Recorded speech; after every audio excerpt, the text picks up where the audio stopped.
आवाज महाराष्ट्राचा। नमस्कार, मी गौरी। संध्या लाईव्ह मध्ये आपलं सगळ्यांचं स्वागत। जैन मुनी आचार्य नयन पद्मसागर यांच्या वक्तव्यानं वादंग निर्माण झालाय। महाराणी तारा राणी जैन होत्या असं वक्तव्य केल्यानं पद्मसागर वादाच्या भोवऱ्यात सापडले आहेत। त्यांच्या या वक्तव्यावर आता संजय राऊत यांनी प्रतिक्रिया दिली आहे, पाहूयात। तेव्हा महाराष्ट्राचे उपमुख्यमंत्री जे स्वतःला मराठी किंवा मराठा समजतात, त्यांच्या उपस्थितीत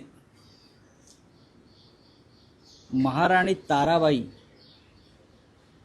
यांचा वंश आणि कुळ बदलण्याचा प्रयत्न झाला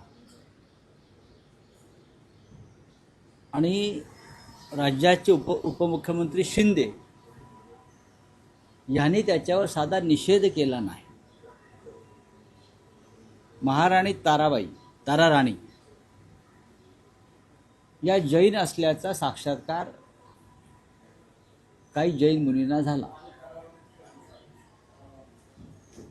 त्यांना असं का वाटलं मला माहीत नाही, कारण त्यांच्याकडे बहुतेक काही शूर पुरुष वगैरे किंवा शूर वीरांगना नसल्यामुळे त्यांना असं वाटलं असेल।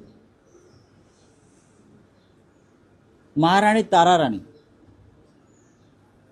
या छत्रपती शिवाजी महाराज त्यांचे धाकटे पुत्र राजाराम महाराजांच्या पत्नी। महाराणी तारा राणी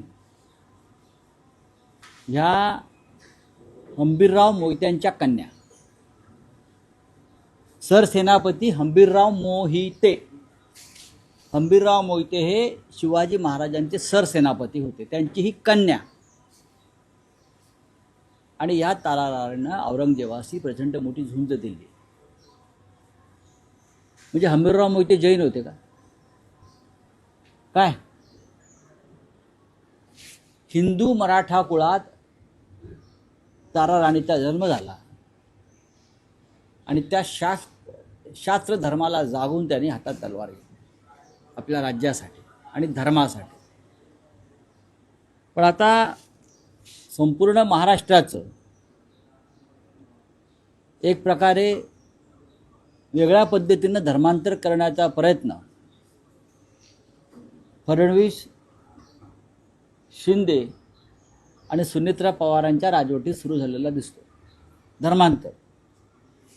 धर्मांतर विरोधी कायदा आणलेला ना आपण महाराष्ट्रात।